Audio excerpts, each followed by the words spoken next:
Today we have as our guest Eleanor Cranston Fowl Cameron, but Eleanor Cameron to us. I mention all these names because Eleanor and the names that she has represents a little bit of history in Los Altos, and we're going to explore that history today. Eleanor, let's begin the story by putting you in Palo Alto and your birth there. And tell us a little bit about you, your family, and Alan, and your early days in Palo Alto, and how you got to Los Altos. My family and my parents met each other at Stanford and graduated in one of the earliest classes, 1901. My mother was a special student there. They met, were married after he graduated, and lived in San Francisco until the earthquake came and knocked them out and wiped out everything they had except their furniture. But his business, the building his business was in, was destroyed. So then after that he came down to Palo Alto. They wanted to return to the scene of happier times, and he sold real estate from the seat of a bicycle. They had a little farm down near the bay, and he milked a cow and just made a new start. And then they as they began to get along better, they bought a house on the corner of Cowper and Kellogg, 1357 Cowper Street, that's still there, a pretty little brown shingled house with white trim under a big oak tree. Alan and I were both born in that house. In those days, people were born in the houses that they lived in quite often. And my father continued in real estate and fell in love with a farmhouse in Los Altos on Fremont Road and bought that. And we spent summers there and winters in Palo Alto, a distance of 5 miles, commuting by horse and buggy. And that really tells us that times are yes, changing, doesn't yes. it? So you commuted back and forth for several summers? Yes, they bought the place in 1914, the year Alan was born. And then after a couple of more years, we sold the house in Palo Alto and lived at the Red Barn until 1922. And the Red Barn was a real farm. There was probably 20 acres of apple orchard and prune orchard, apricots. It was a lovely place. The house was built, I'm sure, by Gilbert Smith because it's so similar to the History House in Los Altos, made of shingles, brown shingles with dormer windows and redwood paneling and a stone fireplace and black iron thumb latches. And it had 8 rooms and was a very pretty house. I wish that it still existed. When we finally sold it, the new owners moved it off the hill and built the French chateau that the Windbigglers have now. Right. We would see that as we would be going up Fremont Avenue, the Windbigglers' house now. Yes. But it's a real little knoll, isn't it? Yes, it's quite a high hill, and in those days we had an expansive, beautiful view of the valley filled with trees and orchards, and the hills were just all natural rolling hills. The Shoemate Ranch, 800 acres, was where we watched the sun go down, and we used to take walks. Fremont Road ended at the Shoemate Ranch? At the Shoemate Ranch, and the spot where Los Altos Hills has its Town city hall. hall now. And the rest of Fremont was just a beautiful meadow filled with buttercups in the spring. We used to like to walk over there and see that. And the road was closed, of course, beyond there, and I think probably, now I think, it must have been part of the Don Juan Briones Ranch, which was originally 4,000 acres. And so we were dependent on going the other way, down Fremont to Edith to get to town. And the only way we had to go in the beginning was with horse and buggy. And I know have some, you've brought some scrapbooks, and I know we're going to be able to see some of the beautiful scenes that you have described here to us.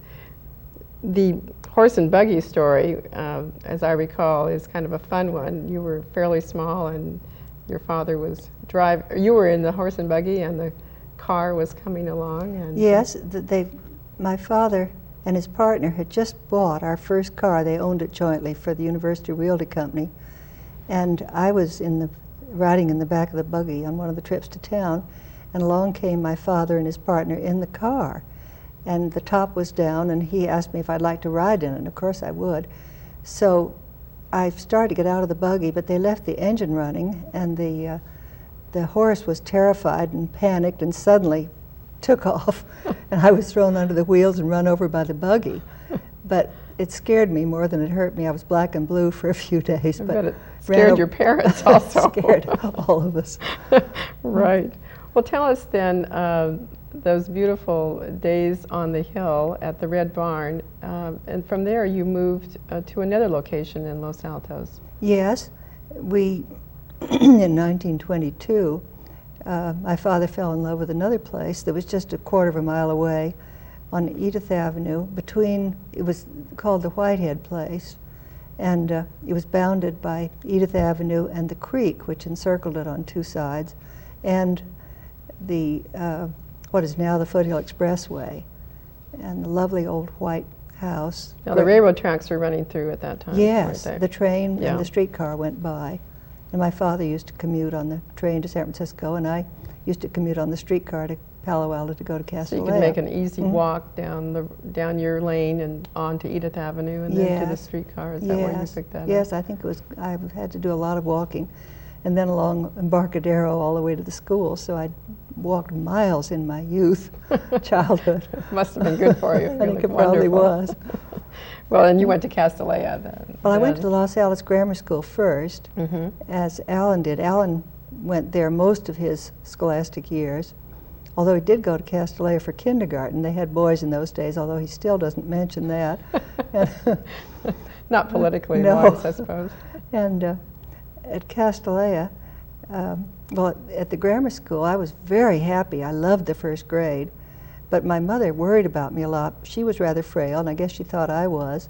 And they'd lost their first child, and so I was overprotected. And she told me that I wasn't probably equal to spending a whole day in school. I should be picked up at noon. But if she told me on the first day that if she didn't get there to pick me up, I should walk home. And so I got confused by all this and walked home at recess. And they never missed me, and that made my mother a little worried. Extremely worried. And so at the end of that year, they put me into Castellea, or into Miss Harker's school, and then Castellea, where I remained until I went to Stanford. Well, you renamed then the Whitehead homestead, your father renamed it anyway, to Villa Warwick. Yes, that was an acronym for our initials. It was W for my father's name, William, A for Alan, R-E for me, Ruth Eleanor, and C for Carol. And that was what we called it all those years. And now off of Cypress Avenue is Warwick Avenue, or Warwick Circle, or Warwick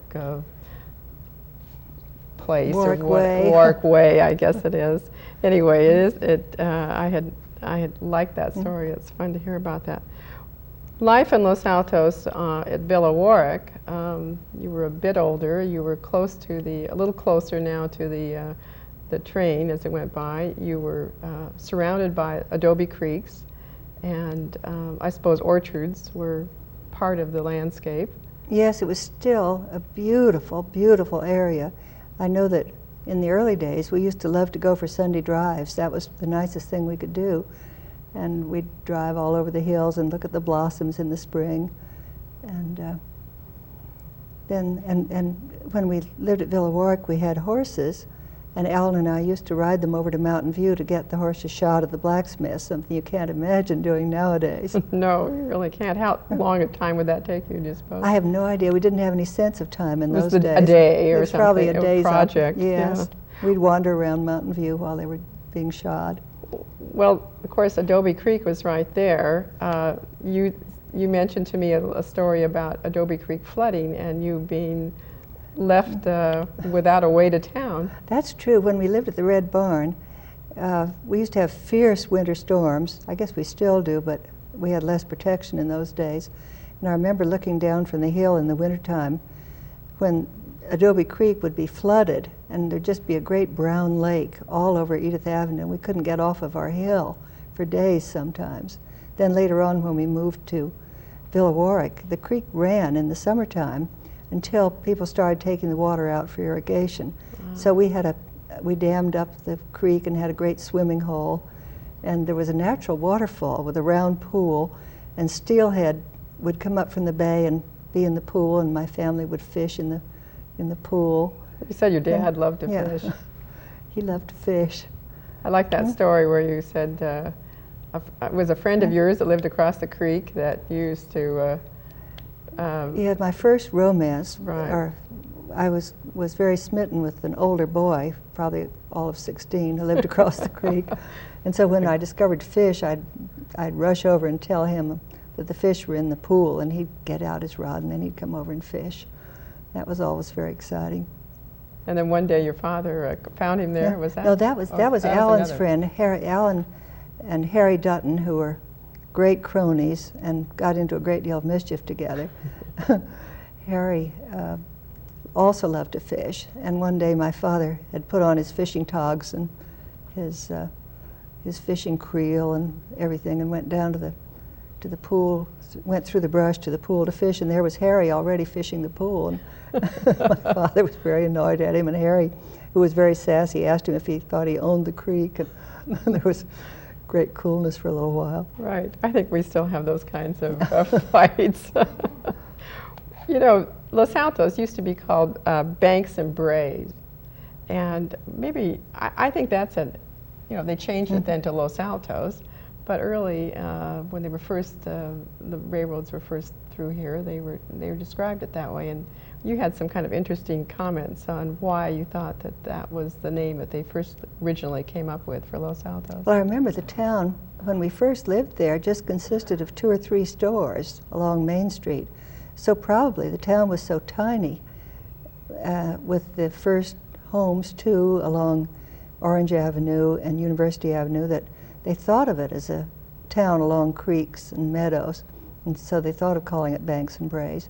And then as the town moved into the hills, they probably began to think of it as the Heights and renamed it Los Altos. I think that's a nice story.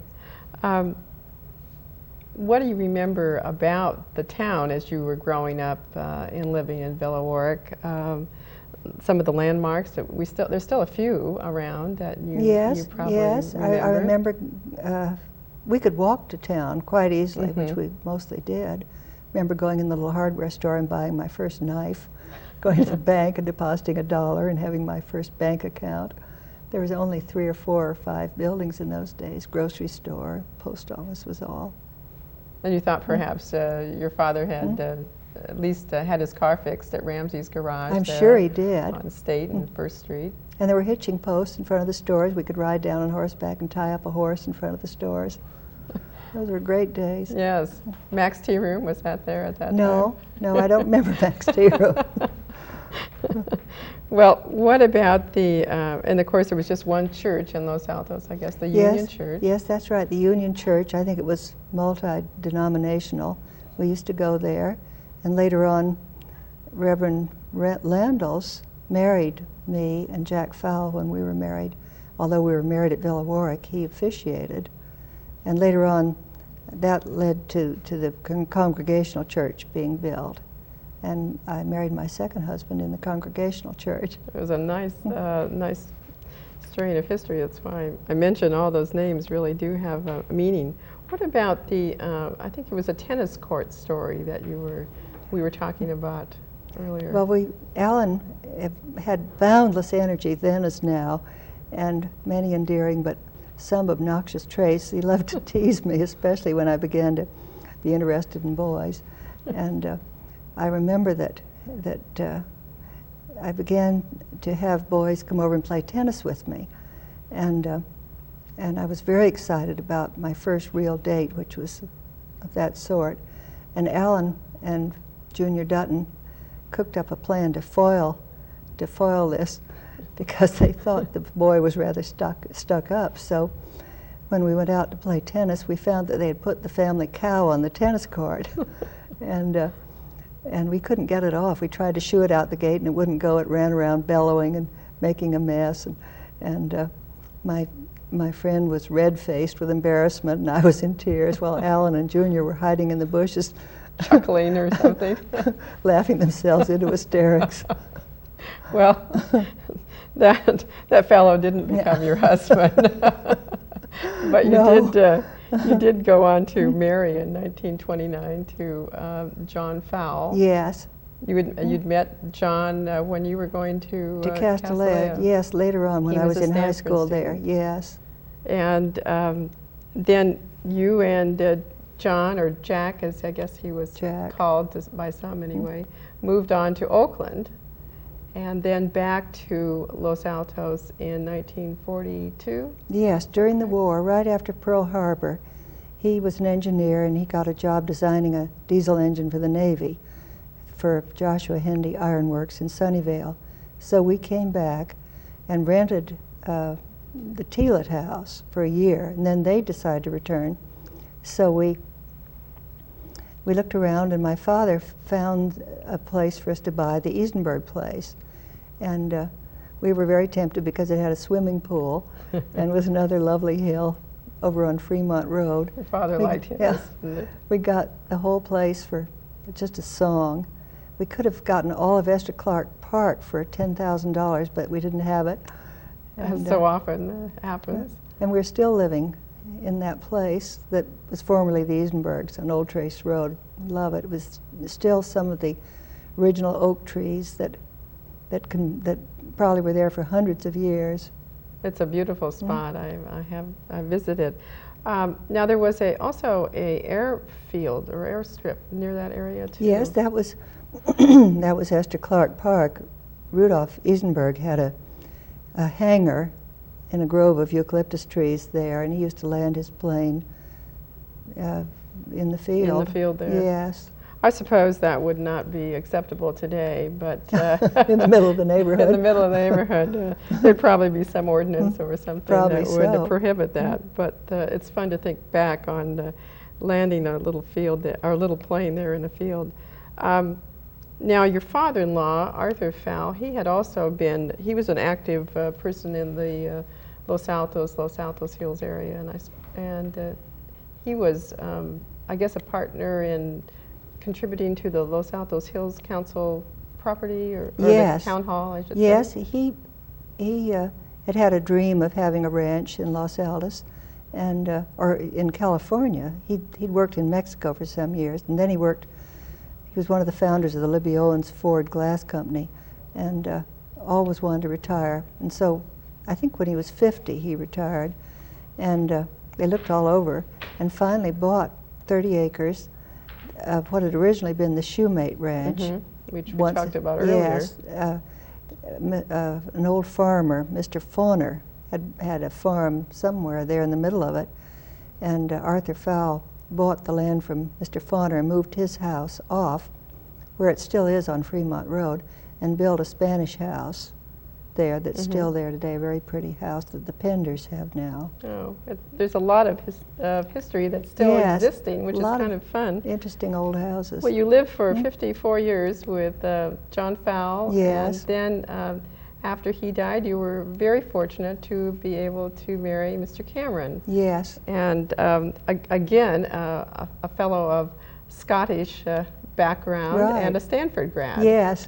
Well, let's go in and talk a bit about the Cranston family history, because there is a little bit of Scottish ancestry there that's kind of fun to talk about, and some houses in not only in San Francisco, but also a little history in Sacramento. And then, of course, when Alan got involved with politics, which I guess he was sort of interested from the very beginning, being active in school and the normal clubs and organizations, he returned to Sacramento to have a view almost of some of the family history. Yes, that's right. It was interesting how that all tied in. My mother was born in Sacramento.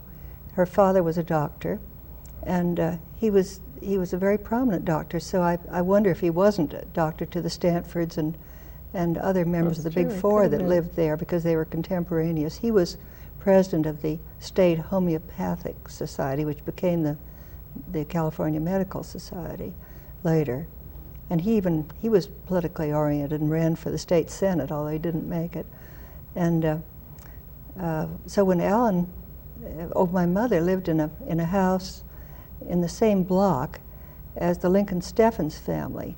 And much later, that house, she used to play with the Steffens children, slid down the banisters in that wonderful wedding cake Victorian house that later became the California Governor's Mansion. And when Pat Brown was governor, and we were active in politics in California, we used to go to Democratic gatherings there and talk to people on that same staircase where my mother had slid down the banisters as a child. That's a wonderful story. It really does take us back. Well, the rest, shall I just tell you about a bit more? And got away from Scotland. Yes. The family originated in Scotland, and because land was scarce, in 1830, I think it was, my great-grandparents came to Canada and took up land in the wilderness. And my grandfather didn't like farming. He wanted to be a carpenter. And so he came west in 1870, right after the Golden Spike was driven. He came on the train and first got off at Reno, hoping to make his fortune in the mines, worked on the Sutro Tunnel, went on to San Francisco. He met his future wife on the train, and they were married in San Francisco. And he worked as a carpenter, and then he eventually became an architect and built many very beautiful Victorians. There was a write-up about them in the San Francisco Chronicle not long ago with photographs of some of the beautiful row houses and wedding cake houses that he built, and some of which he lived in. And well, I don't want to rush you, Eleanor, but I know that we do want to mention that you did write a book, and there's I guess there's the 2 copies of it. So I wanted to make sure that we did talk about the book just a second. I know that you've been interested in writing, and you got into writing, and you did this book in took about 6 years, you said, but. Well, I studied writing at the Stanford Creative Writing Center under Wallace Stegner, who helped me a great deal. That was in the 1950s, after the war, when I wanted to write. And eventually, I started writing family history, which quickly evolved into a biography of Alan. And Wally wrote the preface to it. Oh, I'm and of course he lives grateful right to him. there in the hills too. Yes. Well, the Cranston family certainly has been an active family in Los Altos and Los Altos Hills history, and the role your father played in helping build the old Scout Hall on First Street, and I know Alan and your father were active in helping to establish the Los Altos parking plazas, which if we didn't have today, we wouldn't be able to even enjoy the lovely community in downtown that we have. And of course, your father was busy in the helping to, your husband, I should say, was helping with the Los Altos Hills Council, and he was a mayor of Los Altos Hills at one time, or on the first council, I believe. Your husband, I think, yes, was that correct? Yes. So there's no question. And then today, you're still active in the community. You're on the board of Hidden Villa. Yes. And what else are you doing right now? I'm president of the Foundation for the Foothill De Anza College District, which I enjoy tremendously. I love those colleges and the people involved in them. Another house on the hill, so to speak. Yes, exactly. Well, that's a especially nice one. Is there one last story that you could think of that would be especially nice for us to have as we close our interview? Well, just one dramatic and traumatic thing that happened. My father loved cars and dearly loved a Marmon Roadster that he was able to buy secondhand. And I learned to drive it when I was 12 years old. And it was a different matter in those days, driving in the country roads. But our gardener was driving it to town one day in a fog. He went onto the interurban streetcar tracks and was hit by the streetcar. It didn't hurt him much, but it totaled the car, which was knocked the length of 2 telephone poles. And so that was an unforgettable experience of our growing up. Right.